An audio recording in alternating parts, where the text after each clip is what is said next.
What's going on, guys? Tonight, we're going to talk about our top draft needs, talk a little bit about the Lamar Jackson situation, debate DeAndre Hopkins versus Odell Beckham Jr. But first, our guys, a handsome Jack. Broadcasting live to Bills Mafia worldwide with Greg Tompsett and Aaron Quinn. Welcome to the NFL. Doesn't matter what's happened before today. Today's a brand new day. It's a brand new season. Your number one podcast for objective Buffalo Bills coverage. No matter where you are, we got you covered.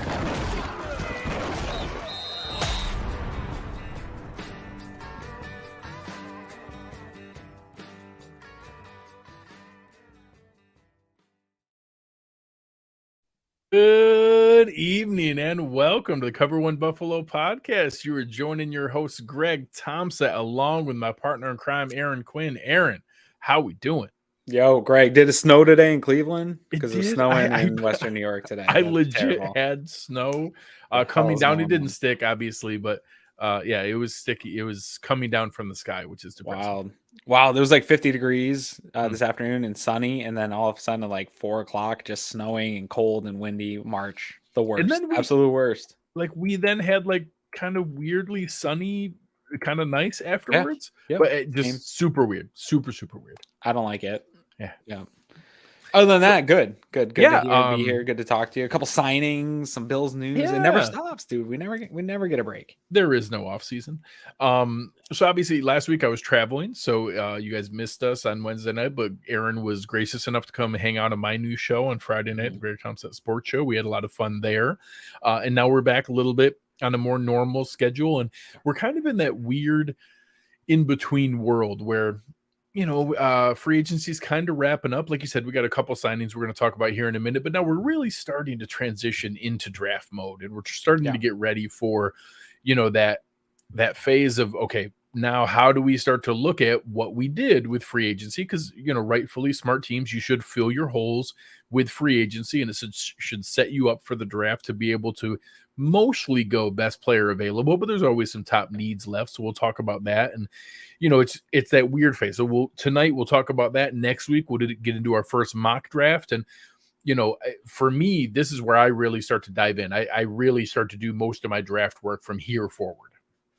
Yeah, I've gotten right when free agency started, I really start to dig in. It's kind of funny. Like, I do mocks before this process goes, just to familiarize myself with some of these guys as that thought exercise. But it's always every year, I think people take so much stock in those early on mocks, even during the season mocks.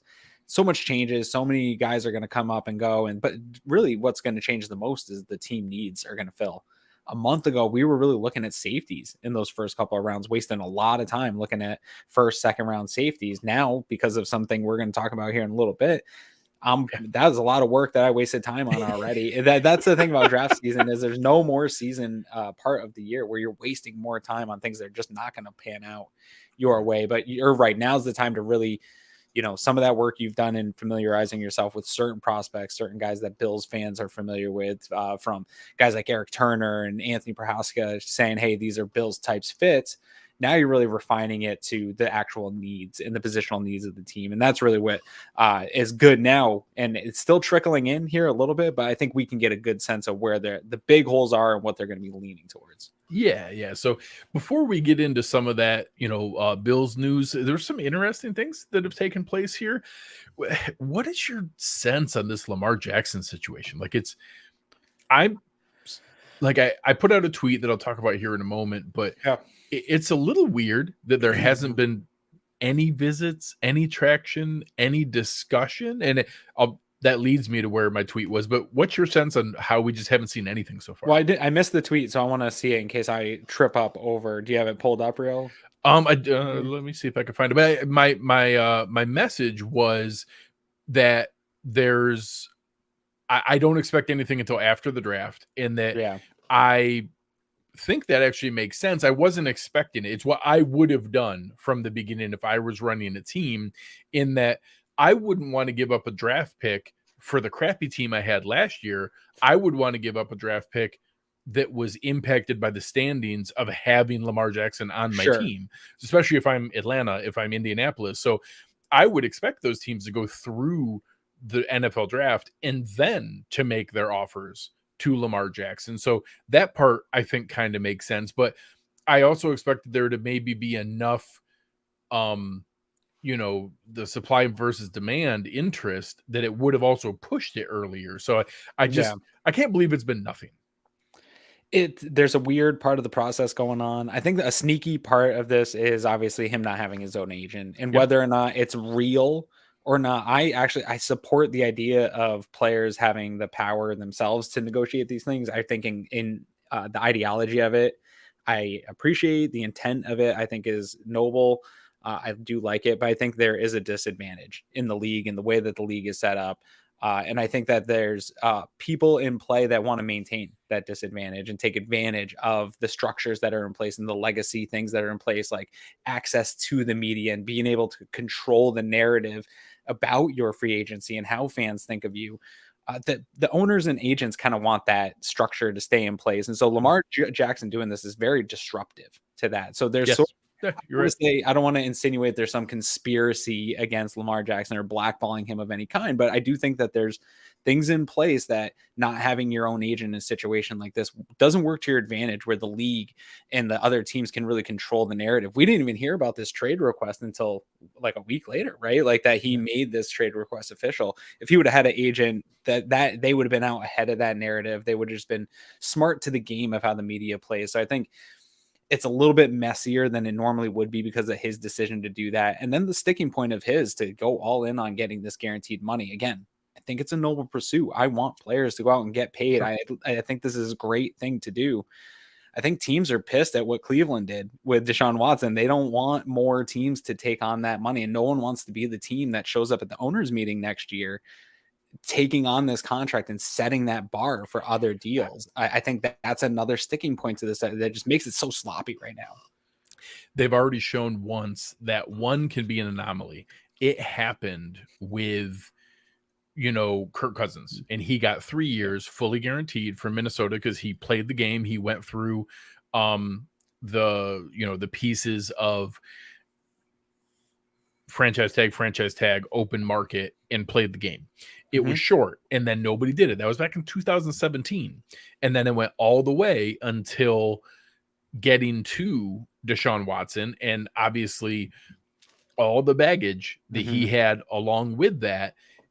I just expected, like, okay, if a team finally kind of ponied up, even with the off-field issues, knowing he was going to be suspended, all the crap that went along with that. And I will say, I think we take for granted that every team that was interested was willing to do the guaranteed contract. And I kind of wonder, were the rest of them offering a ton of money, like Josh Allen, Patrick Mahomes level money, but that the only reason that Cleveland got back into it was that, they were actually willing to give like that money, be on the hook for it, and that they went to the full guarantee, and that's actually what kind of messed things up and put them back into it. So it's hard to know. I think that we're going to see, I think we will see a lot kind of pick up after the draft. I know that there's limitations. I know we kind of bag on Lamar, because we've played well against him, but he still was a unanimous MVP. He still is a special quarterback, and he's still 26 years old. Like, it's just weird that there hasn't been more around there. And I know you look what team was willing to give Russell Wilson, right? Like the amount of capital and money and power that you were willing to give a guy like Russell Wilson. There's a few teams I think that would be concerning to me if you insert a Lamar Jackson and can maintain him being a healthy player. I think there's also a lot of talk surrounding his health.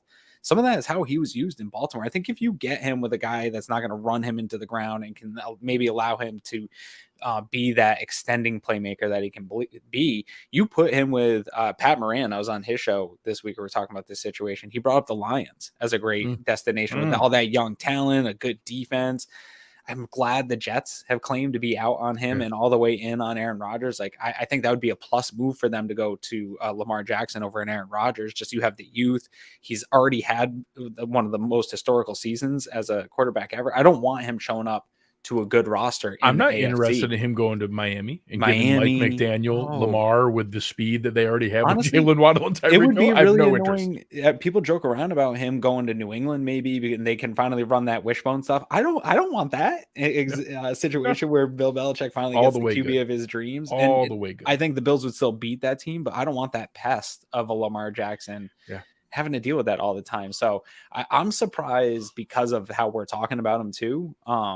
That is where the hang up is of what we're seeing for the interest in him and what we saw happen with Deshaun Watson and the interest in him. And it just, I think most people with good sound logic, something's not lining up here in the public eye of that. There's some team should be in on this. Even a dumb team would come in that if you need a quarterback, somebody would be willing to overpay and get in on this. And you just haven't seen it yet. But to your point, maybe it's a post-draft. Yeah. So because of I'll that. wait until like the end of May to be like weird about it. But right now it's a little concerning. I would still think that the interest would be sniffing around. Like it's hard to, like, if you're not in on those top few picks, Atlanta, man. I don't know. It's just odd.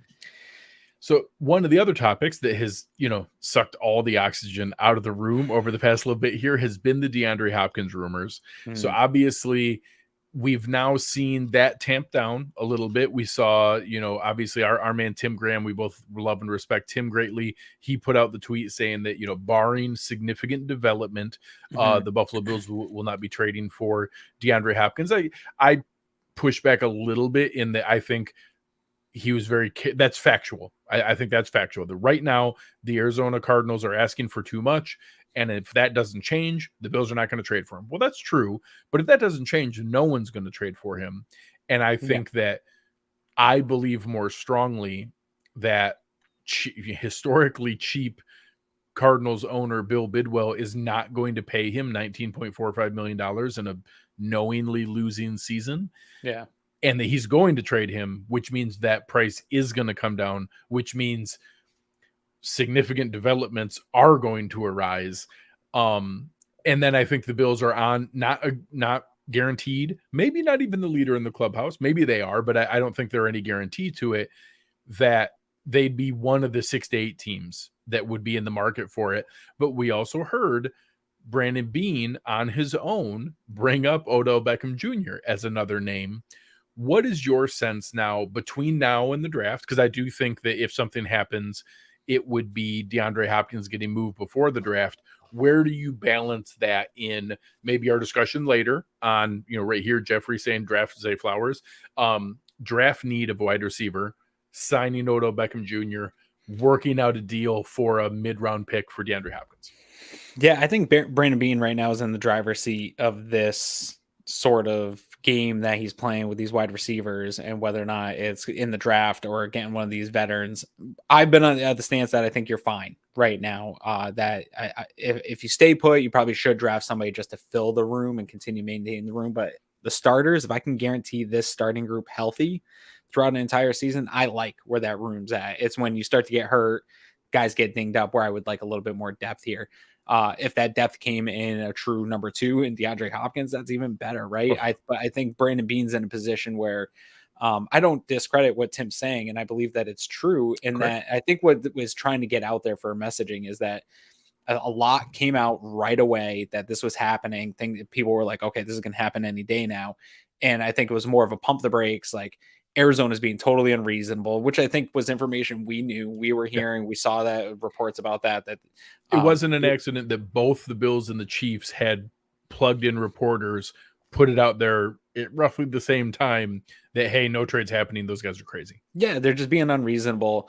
And so until that significant move off of like whatever they want their cake and eat it too, nobody's making that trade. I do think as soon as it comes back, you will hear the Bills being back in the top interest, just like they are every time Odell Beckham's becomes available, or that talk happens as well. Shut up, you homers. I love you, Eric. It's true. I am a homer, but I think he's in the driver's seat here. I think he can wait for them to come back down off of it. It seems like from the reporting we saw from Pac-Man Jones, which again, I think that was direct from DeAndre Hopkins. I think Buffalo's probably the front runner in choice from Hopkins right now. If teams interested, it would probably be the Chiefs and the Bills. Yeah, I mean, for that. If you're DeAndre Hopkins, that's obviously your top two choices. Yeah, and so if that's the case, and we've heard they've given permission for his team to talk to other people out there, I would assume those conversations are ongoing, hoping to get this done. But there really is no rush. This could go over the next few weeks, as you said, leading up to the draft. This could be a draft day trade. We saw a couple big draft day trades. 4 players happen. That's AJ Brown more common. was on draft day last year. Exactly. AJ Brown was during the draft last year. I'm saying this could be a situation where they play out that first round and maybe the wide receiver they want doesn't fall. Maybe Zay Flowers goes a little bit ahead of them, and it's like, okay, well, now let's pull off this deal because it's not going to be for the first, right? So you could play out that first round. Yeah, you can play out the second round, do something a later day, do something for future picks. To your point, you talked about, hey, if the Bills win the Super Bowl with some type of kick-ins where it converts to a different pick later on. Yeah, you could do easy incentives where it's the number of games he played, how far the Bills go in the season. Is he on the roster the next year? The same, like we just saw with Isaiah McKenzie, 5 days into the new league year. He has no guarantees in the contract. So, hey, if he's still on the roster, you get a conditional pick next year. So, hey, it's a 5th this year, but next year it could be an extra 5th or a 4th or a 3rd if things go perfectly. Like, if we make the Super Bowl and he's still on the roster next year, that's worth a 5th and a 3rd. That's perfectly fine. So you're saying D-Hop watch ain't over. We're heading into week 1.5. Yeah. So I again, we love Tim Graham. What he tweeted was factually correct. I also think it maybe downplayed a little bit how likely it is that significant developments will occur. And I also think it maybe downplayed the interest from parts of the 3 parties involved to get 100%. I think 100%. the Bills and DeAndre Hopkins are interested in making that relationship. Correct. And I do think, like you said, it was smart and accurate of him to say, hey, this is not imminent and about to happen any moment, and a guarantee that, hey, they're just trying to finish the medicals or things like that. That wasn't the case. Like, there is still plenty of negotiation left in this. Yep. So I think one other piece here is, they brought up Odell Beckham Jr. I do think that there's room, if they want to find one of those contracts that has some structure to it where a receiver could earn up to $10 million here, and you could make something like that happen. I don't know how much. I don't think Odell Beckham Jr. is still going to get that at this point, but I think there could be incentives that give him that upside. I think that it would be similar that we'd ask Arizona to eat a chunk of money that brought it down to that number so that we could make it work on our side. So how interested are you if it's simply signing Odell Beckham Jr.? I'm still interested in getting that signing. I think it still gives you the same type of versatility that I like from Hopkins, and being able to play inside, outside, being able to move Gabe Davis around a little bit, take some of the pressure off Davis. I think all those things are important, and you would be able to go into the draft where if it fell to you still, nothing prevents you from adding a top end talent because you're still got a guy. You're not adding. You're not using a lot of assets to go add an aging player. Well, that's the problem with Hopkins is it's still going to cost you some assets. It's still going to cost you something to go get this player. And it is an investment in the now, right? And an Odell Beckham signing would be an investment in the now. But if you could structure it in a way that pays the dividends, the more you pay, the more dividends he has paid off to you in the immediate, you can absorb that kind of thing a little bit better, I think. I like both moves. Again, I like this wide receiving core as is. And I think if you can add even incrementally to it, like we're going to talk about with some of the guys that they've added back to this team here with the free agent signings, then I think it's a big plus. Adding OBJ, and this would, for OBJ too, I think you could really, because I like this room as it stands, you could really probably manage his workload throughout the entire season and ramp him up so that he's coming on more towards the playoffs and not having to rely on him early in the season. I think you could go into the season with this group and work him in slowly. Yeah. I think that there's going to be some interesting pieces there where we can figure it out. I do think that obviously our ideal scenario, and let's kind of use this as our way to lean into our next segment here. I think our best case scenario is being able to add an elite receiving talent on a rookie contract. If you could tell me that it was simply the choice of adding Jackson Smith and Jigba or DeAndre Hopkins or Odell Beckham Jr., well, without giving up everything, correct, even. Yeah, correct. All things even, of course, I would take the rookie contract and the elite talent, even though I think it's hard pressed to tell me that DeAndre Hopkins isn't the better player in 2023. Yeah. But when you're talking about the huge contract and the chance to add a guy who could develop into a wide receiver one as, Stephon Diggs ages, that's very interesting to me. But we don't know that. And this is, I think most people are pretty clear, this is not a super high-end wide receiver one draft. Like, there isn't a Jamar Chase in this draft. There's on paper. Yeah. Correct. And there always can be. The guys break out all the time. Second round picks turn into wide receiver ones. All that stuff happens. Yeah. Stephon Diggs come about. Great. He was a 5th round pick. Yeah. AJ Brown, DK Metcalf, all those different guys. I think that if we knew we could get that, sure. But I think the challenge is you don't know where that is. And that comes into play with the signing that just happened with, safety was a major issue that we had, and that we knew coming into this situation that, hey, we were lucky to get Jordan Poyer back at the deal we got. There's 1 year left on Micah Hyde, and he had, spinal fusion surgery. But the signing of Taylor Rapp, who I think both of us had on our short list, maybe not number one, but on our short list of available safeties to replace Jordan Poyer. If you had told me that we could add, so Spot Track, who, I've poked at a little bit on some of their market evaluations, they had Jordan Poyer at $11 million per year and Taylor Rapp at $10 million per year. If I had told you we were going to get both of them for $8 million a year combined, I would have said you were absolutely crazy. I'm very interested to see what this means. Yeah, despite their horrible evaluations there. Yes, I agree with you. Getting both of them at I'm poking at those ones. They got a bunch of other ones right. They got a bunch of other ones right. Yeah. No, this is a really cool move for the Bills, and I think that if we want to go right into it now, it can talk about what I'm probably most excited about here this offseason and this preseason. Really, we might not find out until pretty deep into training camp about some of where are we going to see philosophical changes from the Bills, specifically on the defensive side of the ball with Sean McDermott being the play caller. I'm interested to know, this move signals to me, we were kind of talking offline a little bit. We'll talk about draft needs here and what you need to do at the linebacker position.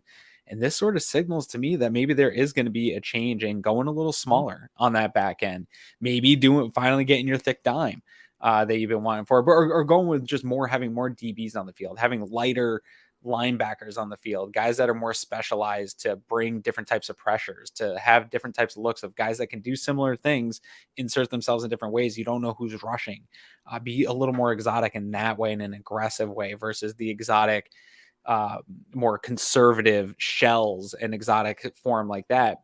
Bring that same type of, hey, you don't know what's coming at you, but in a pressure sense. It seems like it's lining up that way on paper for the Bills to become more exotic and do more things that are aggressive.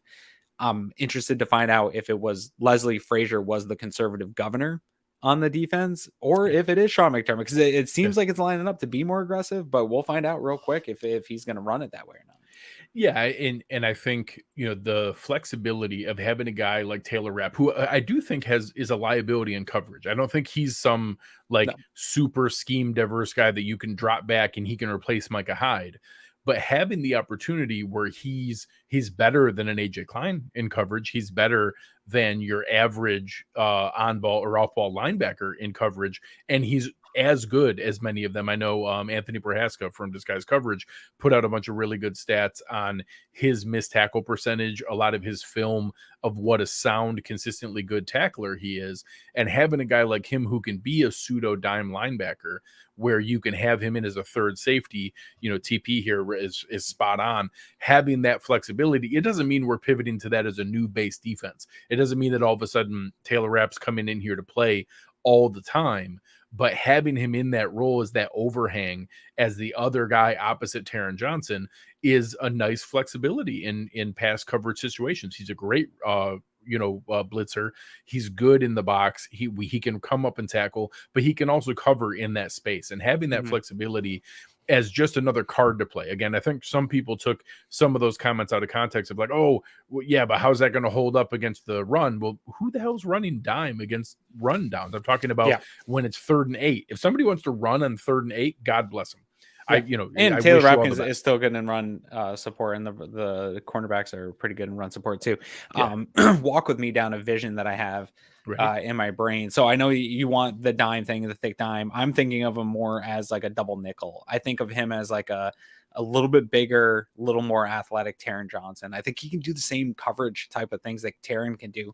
There's a few clips after the show, I'll post them. I'll find them from Eric, where he has Taron Johnson as that nickel corner dropping back into cover 3, safety coverage deep. And I think that Rapp can do some of that type of same stuff. So what I see in those dime looks is having the ability to bring a bunch of guys into the box, because Taron can play in the box, Rapp can play in the box. Say you have a Bernard and Milano who have like a similar athletic makeup.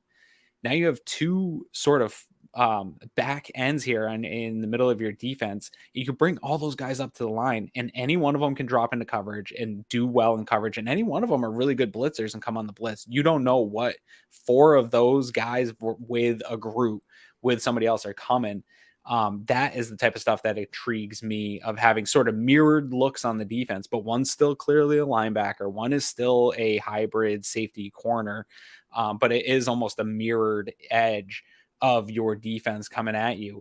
And I think it would create a lot of confusion and give players like a Taron free looks and a Taylor Rapp free looks at a quarterback. And that's what you want to get for a guy that you're paying that kind of money. I love at least the ideas that we're making up in our head. And I feel like we're going to get let down here a little bit. Usually, Greg, you see me, I don't get excited about the idea of philosophical changes on this team. I've been pretty consistent. Like, they believe in the scheme. They are who they are, but all the writing is on the wall with Frazier leaving, the failures of the defense within the playoff games that they've had. What has led to those failures? Like, the time's now, right? It is time to get excited about changes, right? Tell me. So there are going to be changes. I think people need to kind of pump the brakes on sweeping changes to the base look. We're still going to be a nickel the majority of the time, because that's what, and people need to get it out of their heads that, oh, that's some terrible thing. Every defense in the entire NFL runs nickel more than any other defense, period. That is the base defense in the NFL, because teams pass the ball 70% of the time, 65% of the time in the NFL. That's how it works. Legitimate one of your best 5 defenders. Yes. You don't want to take him crazy off the field. to think that you want to take him off the field. Like, that's just crazy that you would want to be in that situation. So it's one of those things where I think there's a smart way to do those things. There's a smart way to be able to kind of put this together and build that kind of defense where now we just have another tool in the tool belt. And I know Ron Rivera talked about how aggressive Sean McDermott was as a defensive mind, and that now we're going to be able to see that again, or that possibility again. This is another one of those things, just giving him more tools he can go at. And I know there's a lot of different people who get frustrated with, and I saw comments about, thinking that, Sean McDermott would play a rookie wide receiver. I can't believe how insanely everyone's recency bias is. Yeah. The Bills have started 5 of the last 6 first-round picks immediately. They played immediately. We've had a bunch of other rookies play immediately. Taron Johnson started as a 4th-round pick from day 1 at nickel. Christian Benford started this season. Yes, last year a rookie started. Like, I don't like, people have this idea that yes, could Khalil Shakir have maybe played a little bit more? Maybe. He was also a horrific run blocker and got plays blown up all the time and didn't know what routes to run. And we'd see him running next to Gabe Davis because he didn't know where to be on the field. There's a reason he didn't get more playing time. James Cook was making mistakes along the way, even while he was ascending. Pickups. Yeah. He missed blitz pickups, couldn't protect Josh Allen. Kyer Elam had struggles early on. There's reasons guys don't play. It's not because, Sean McDermott doesn't trust rookies. That's insane recency bias. We've played guys early tons of times, and if a rookie comes in and earns reps, they play. It happens all the time. We've done it over and over and over again. I think this is going to be the most telling year about Sean McDermott. I think we're going to learn some things about him that maybe we should have known, and that maybe I do think Frazier was a little bit of a conservative governor in his ear of pulling him back, because you do look at his history. Jim Johnson, Eagles, like you think of that philosophy of defense and it was chaos and aggression, right? Like, and that's super aggressive. And that's the Sean McDermott, like where he got his really put his teeth into the game and learned defense was from Jim Johnson. So he's got that in his DNA. And you see him in every other way in the way that he runs this organization. People, the idea in the book on him is this like conservative, bad clock management, doesn't do these things. Like he's leading really the NFL in trends in terms of analytics and using analytics and hiring coaches to be there in his ear of game time coaches, things like that. He's very aggressive and progressive in all these areas. I refuse to think that he also doesn't have a little bit of that edge in how he wants to coach this defense and call it in the games. Like it just lines up with some of the other ways that he is leading the edge in the NFL. So I do think we will see more of the aggressive play caller he has been in the past. Yeah. So without further ado, let's go into that topic for tonight, and I'll let you lead things off. Oh, wait, one more. Sorry. Jordan Phillips. Yeah, the re-signing of Jordan Phillips just happened earlier today. I was already ahead of my agenda guys that I made earlier. It brought it back, sounded like about a $3 million deal with some upside where he could make a little bit more. I'm fine with that. Jordan Phillips, when healthy, is a consistently disruptive and impactful player. If we get him for a reasonable price where we're not paying as though he's going to be a top line guy and he can earn that money on games played, he has to play more than 13 games to get that. If we get him for 14 plus games, that's great. He's a huge, monstrous 6'6", 350-pound guy who can move pretty well and penetrate. I'm perfectly good with that. We'll get into it in our draft needs that where we still may need something, but he's a great, rotational defensive tackle. It's a perfectly good price. I'm good with it.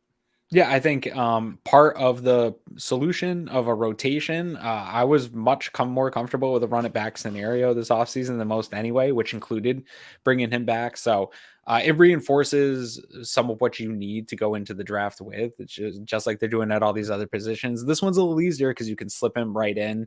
I know you've got the concerns on the health. I hear you and I see you. I'm just hoping that maybe it was a string of a couple of years of bad luck and that you can get a good run out of him. But if you hit this draft the right way here, that maybe you could spell some of that and take some of the workload off of that rotation here in the interior. What happens with Ed Oliver is going to be very interesting too, because you remove Ed Oliver from this scenario, which this week I've seen now 2 articles from other teams talking about interest in trading. Minnesota on their like Vox SB Nation site were writing about, hey, this is a trade candidate for a team like that. You're starting to see rumblings, teams kind of looking into it and seeing a guy like that. That's cool. You get rid of that cap money, but I don't necessarily. I like Jordan Phillips in this rotation.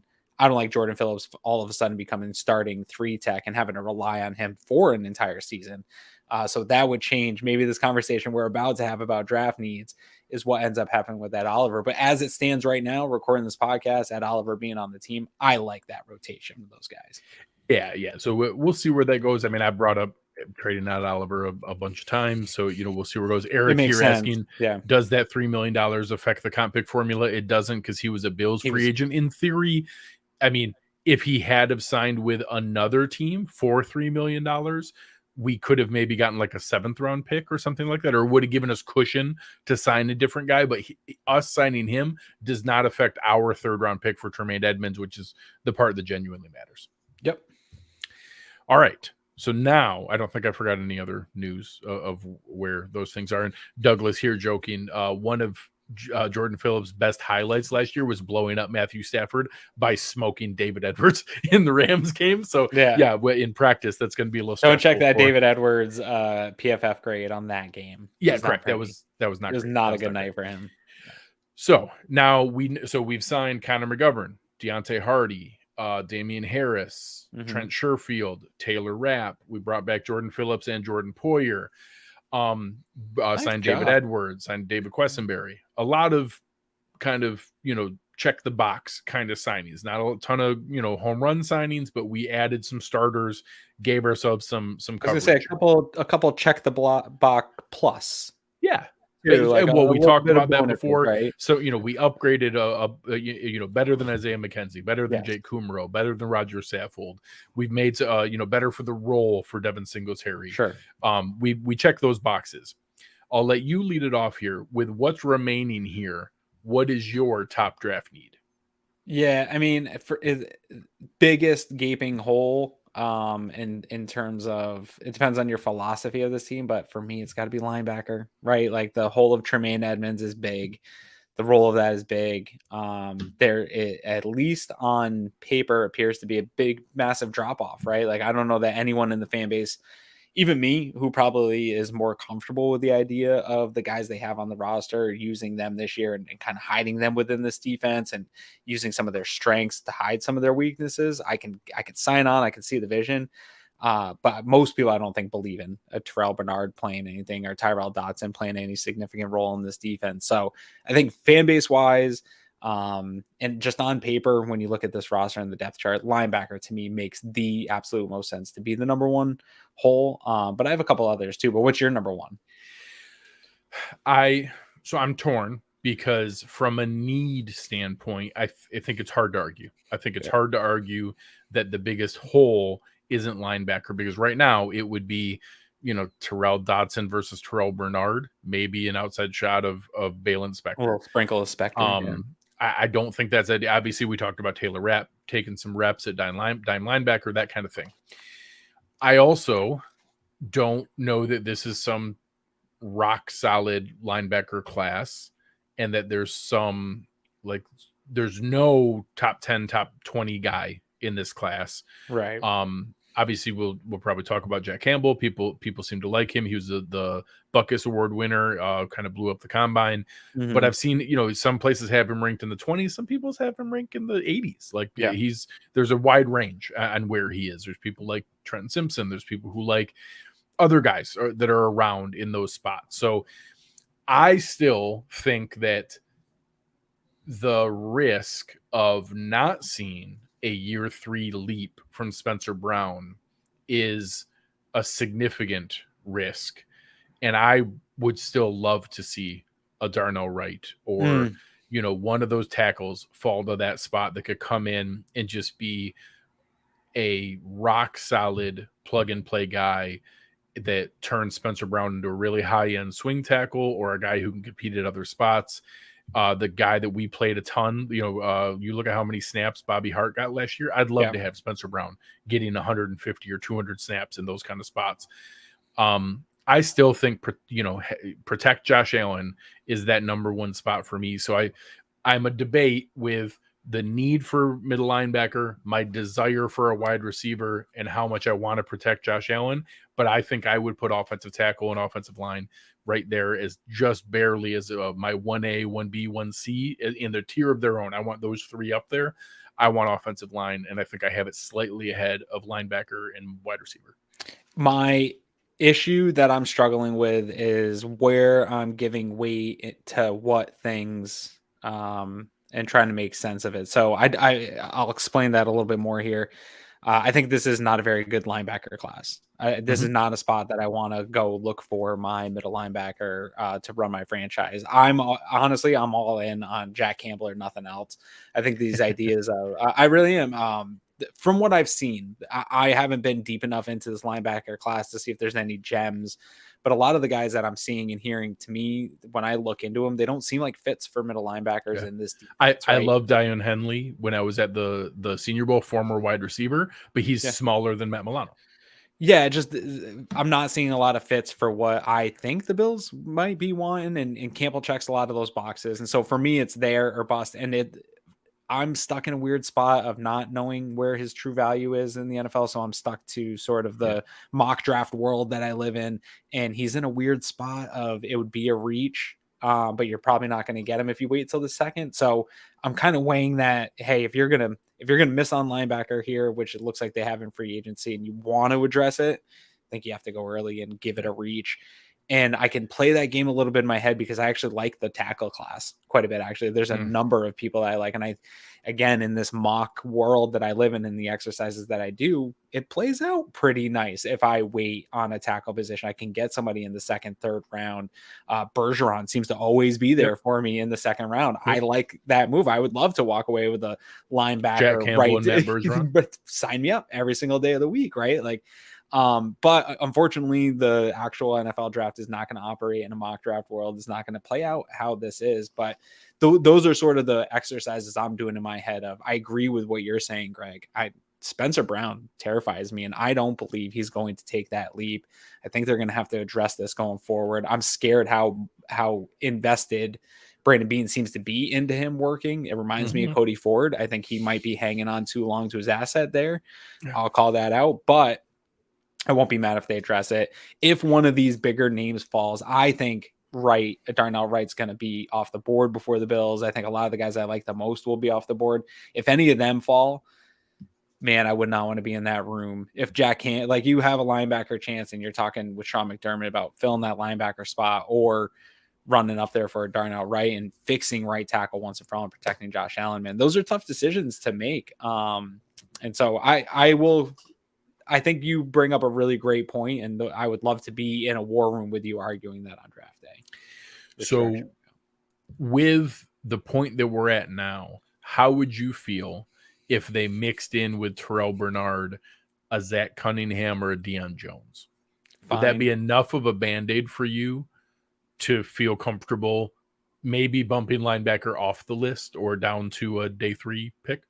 Yeah, and I do, Eric here coming in with a comment for those that are in the podcast, that most guys at the end of the first round are second round guys anyway. I agree with this every year. This is a point we try to talk about now that the Bills are routinely here in the back 20s and we're back here.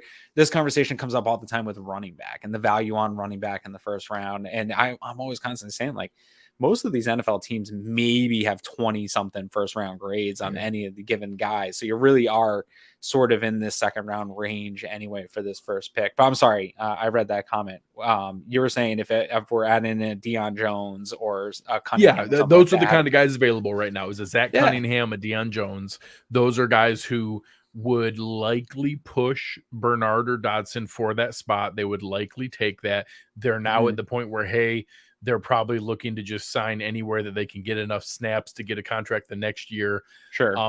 There's flaws. They're out there because there's flaws. Yeah. And maybe they get beat out by Terrell Bernard or Terrell Dodson anyways. Yep. But that's where I'm at. I would need one more veteran in that room who has started before for me to just take the edge off where, hey, I don't want to reach with that first round pick because, well, hey, I'm a big fan of the consensus boards when those come out, and we look and say, okay, hey, where does the overall consensus have people when it's not necessarily just the mock draft machine you use or just Todd McShay or just Daniel Jeremiah? When you look at like the top 8 to 10 draft boards of those successful guys, they have Jack Campbell at 52. And I think that's closer to the consensus of where it is. So like, hey, that doesn't mean he's not worth the 27th pick. That doesn't mean that he's not the 19th guy on the Buffalo Bills draft board. Maybe he is. I would love to be in a spot where we don't feel so compelled to have to take a guy because, holy crap, I don't want to start the Super Bowl caliber roster with Terrell Dodson and Terrell Bernard. So we got to take somebody.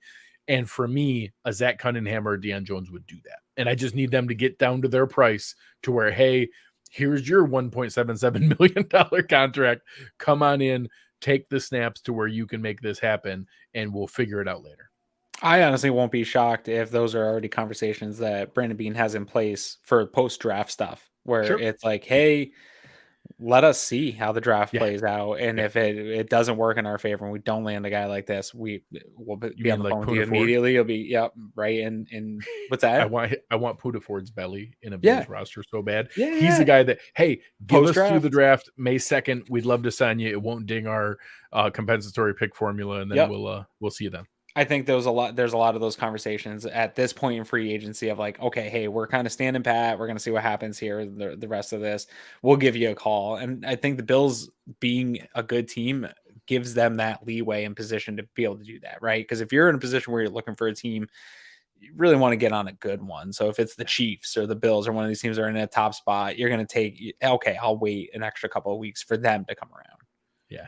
And it's, it's obviously a fortunate situation to be in where we can't, and that linebacker spot is one that's interesting where it's, hey, you get a chance to play on a good team. you can come in and compete for snaps and get yourself a better, because you're going to have a ton of exposure on a good team with good surrounding players. You have a chance to do that. I also think that rotational third pass rusher spot with all those veterans who don't want to come in for mini camps, and heck, they don't want to be there for training camp. Those are easy ones to wait until after the draft for them to sign. I think that's a very common one where, hey, we won't mess up the comp pick formula. We don't want to show up for your mini camps anyways. We'll see you 2 weeks into training camp and sign that. Yep. So the other one that's out there that has been floating around is, what do you feel about the investments we've already seen, draft and financially, in the defensive line versus, hey, we don't have any defensive tackles under contract next year, or we know that, however you want to phrase it, of how big of a bust a late second round pick can be with Epinesa or Basham, they certainly haven't panned out. Like, getting rotational snaps is fine. I still see some value still in AJ Epinesa. He's been okay. Neither of them have panned out as second round picks. Sure. How would you feel about another premium top 3 round investment in the defensive line? I love right here. Cash says Keanu Benton from Wisconsin. Definitely give me stuff like that. There's a few guys in this draft that I would really love, especially on the interior. I do think there's incentive and things are aligning the right way for the Bills to make something happen with that Oliver, which makes that more of a need for me. I think you're creating a hole, creates a bigger need. So I do think in those first 3 rounds, you might want to see an investment there. In terms of the edge, I do think it's going to be a Justin Houston type guy later in the offseason that comes in, and you're really just looking for a spell for Vaughn until Vaughn's back. I am actually, I think one of the things in this offseason that I'm looking for the most is a big jump from AJ Epinesa. I don't believe in Spencer Brown on that side of the ball to take a big jump. I think AJ Epinesa is going to take a little bit of a late, big blossoming jump here this year. He was close on some like very serious pass rush production. He's not a good run defender, not a very good tackler. I don't need him to be those things. If he could be that other twitchy pass rush guy that could spell the opposite Vaughn and come in there and be part of that rotation and allow Groot to kick in, and you could have Vaughn and another kind of twitchy, bendy pass rush guy, which he has some ability to do. That get off is real. Like, he gets off the ball fast. He can get into the backfield. He has a little bit more bend and length than I think he gets credit for. And I do think if he can get to the passer and be disruptive, he might be that next type Jerry Hughes guy where his numbers are never big, but he's always really productive when he's out there pass rushing. There's value there. It might not live up to the pick, but there's value. Yeah, the same idea. I could totally see an Ed Oliver arc for Tremaine Edmonds, where it's, hey, flashes of brilliance, but inconsistent through the first 4 years, then kind of puts it together in the 5th year. And then he's the guy that we're like, holy crap, like the Draymond Jones kind of contract, or the Zach Allen contract. We're like, oh my gosh, that guy got $17 million a year. And then all of a sudden Ed Oliver signs for $20 million a year. That's what we want. You want to know what? Give me another 3rd round pick. That's totally fine. I'll use the cap space and we'll take another 3rd round pick and we'll keep Gabe Davis. We want Gabe Davis to have the same exact kind of year. Big time season, get a big deal. Yeah, give me a 13 touchdown Gabe Davis season where we're still questioning, like, oh, are we sure he's consistent enough for us? And then somebody else gives him the Christian Kirk $18 million deal. And we're like, you want to know what? God bless you. Go get your money, Gabe. We're super happy for you. We hope everything goes as well as it possibly can, and we'll see you another day. Yes, I hope you enjoyed the Super Bowl parade. And we'll ship your ring to you. So before we wrap up here, any other sneaky needs for you that you think people maybe aren't talking about or aren't seeing? I know the top that we hear: offensive line, wide receiver, offensive, and middle linebacker a ton right now. We just talked about defensive line. Anything else that's floating out there that you think we could see higher than other people expect? Draft a cornerback every year, forever and always. Amen. Same idea. I don't need a safety now, but you can always take a safety. Totally fine. Yeah, For sure. I think you just need to keep filling that well of it gets real scary real quick. The second guys start getting dinged up in the secondary almost everywhere. Tight end coming up here in the chat. I do think that's another sneaky one. There is a desire, I believe, to do a little more 12 personnel. The Damien Harris, Jacob Hollister and OJ Howard. We've tried it multiple times. Yes, I think there's a want. They were in on Ingram, right, in the offseason. Like they've pursued it aggressively. That could be another sneaky need where maybe something nice high end falls to him. There's a couple real sneaky athletic. The kid from Michigan, I love maybe in the mid rounds. Yeah, I know that guy. There's Kuntz. Croft, or there's a guy that I know. Eric likes a lot. That's one of the small school guys who's Zach super Kuntz. freaky. Yeah, Kuntz. Yeah. I think that he was a guy that he really liked a lot. So there's definitely some pieces that we can mess around with, but it's I think that's a sneaky one though that we're like making my list. It doesn't always pop up because they haven't really hit on that tight end too. Yeah, but they might be wanting to. Yeah. Tight end is one that stuck out to me. Like you said, corner is always one you could take. Somebody said backup nickel. I think Taylor Rapp could be your backup nickel. I agree. I really do. I think that type of role. I think Christian Benford can play some backup nickel role for you too. I think you have some options on the existing. Yeah, I am a little curious where Christian Benford fits in because he's the guy that I think also be the next Taylor Rapp. Gives us some flexibility to play in different spots. I like that. I like the flexibility he gives us. And we saw too much growth and upward trajectory from Kyer Elam, and he's the one who started when everyone was healthy in the playoffs. I think that Kyer Elam is that first round pick we wanted him to be. It took him a minute to kind of get his let those high-end elite traits, the length, the height, and the 4.38 speed start to come through in his play, but then we saw it. And also we discovered, we also stumbled onto a really nice player in Christian Benford. It's okay to want to be excited about that too. Yes. And it's still a weird spot where Dane Jackson's still probably your better backup corner option as hey, he is a corner. He's going to stay a corner. We know what we're going to get out of that. Where I think Benford they're seeing as more of a, hey, we can use this right now as a chess piece because we have the insurance of a Dane Jackson. We can move this large size, good DB around in our defense a little bit. Yeah. So, before we start to sign off here, the chat's been awesome. You guys were fantastic tonight. Love you guys. This has been a ton of fun. We're now going to start to shift gears into draft mode. We talked about that earlier. Next week will be our first mock draft. And then as we get closer to the draft, we'll bring on some different special guest friends to come on and mock draft with us. Those are always some of our most fun and enjoyable shows that we do leading up to the draft, and then we'll be there for you all the way through the draft with all kinds of coverage. And then we'll break into our position breakdown series where we'll go through the rest of the offseason, getting you ready all the way up to camp, which is weird to even talk about at this point. It means the nice weather's coming if we're doing positional breakdowns. I like it. I like it. What that means. So anything else for the people before we sign off? Catch us on Spaces. Producer Chris in here. We'll be doing some Spaces here every Friday, 9:30 a.m. live on the Twitter machine on the Bird app. If you can join, fantastic. It's a great conversation. Come on in, participate in the conversation. That's the cool thing about Spaces. If you can't, we do put it out on YouTube and in podcast form, so you can catch that conversation later on. It's always good. I'm guarantee you there will be probably still dominated by DeAndre Hopkins here this week until something else changes, but it's a really good time. We're having a lot of fun with it. So we'll be there Friday, and then on Friday night, I'll be tuning into you. Yeah. So this Friday night, we'll be having the Greg Tompsett Sports Show. We will be doing some baseball talk, getting into opening day tomorrow. Stuff, I'm actually a big fan of the rule changes. Like all the rule changes they went through in baseball were literally like, hey, why did Greg stop watching baseball? And they changed all the things. So did they let steroids back in baseball? That's my other one. Is I want steroids back, where they got away, they took away the shift, they have universal DH, they got rid of the crazy amount of time between pitches, they made the bases bigger to make it easier to steal. all the fun things that I actually like about baseball. So I'm going to give it a shot again. I had kind of until they bring steroids back. I think I'm out. I respect it. I respect it.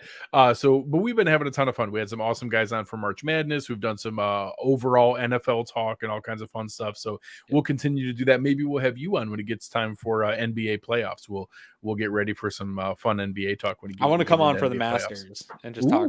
I like it. I like it. Masters. Chris, we've got a little golf chat going on the side. Chris and I will come, maybe some Cover One golf. All right. Hey, I'm open to it. So you guys have been awesome. We appreciate it very much. Thank you to our fantastic producer, Chris Kepner. Make sure you're checking him out on Spaces as well. Make sure you join, like Aaron said, join them on Friday morning. They'll be having a good time with you guys. But on behalf of Aaron Quinn, I'm Greg Tompsett. You've been listening to Cover One Buffalo, and